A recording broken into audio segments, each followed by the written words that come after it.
ministre. La parole est à Madame Marine Amelette pour le groupe Rassemblement national.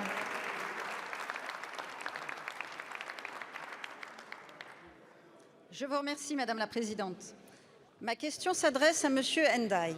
Monsieur le ministre, je suis aujourd'hui la porte-parole d'une professeure du lycée de Montauban, dans le Tarn-et-Garonne, mon département.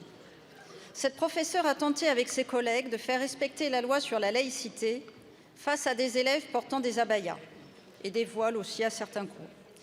Victime depuis de menaces, je vous adresse ces quelques lignes extraites d'une lettre.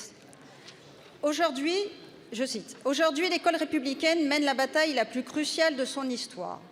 Face à l'hydre islamiste, des enseignants de ce pays sont seuls, lâchés par la hiérarchie et, pire que tout, méprisés par ceux-là même qui fournissent des circulaires et des protocoles, leur expliquant comment tenir la tranchée quand eux désertent le champ de bataille. Accepter et tolérer la multiplication des particularismes, culturels comme cultuels, dénature l'esprit de la laïcité, car l'école devient aujourd'hui un espace de ségrégation pour ceux qui appliquent le droit à la ressemblance. » Ces mots, Monsieur le ministre, je les fais miens. Après les paroles, il est grand temps de passer aux actes. Cette professeure a subi des pressions, elle est désespérée aujourd'hui, au point d'avoir perdu la vocation. Elle est d'ailleurs en arrêt maladie. Son cas n'est malheureusement pas isolé.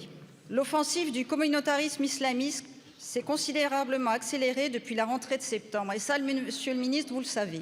Qu'attendez-vous pour agir? Ne me répondez pas qu'il faut porter plainte, car porter plainte n'a pas évité à Monsieur Samuel Paty la mort.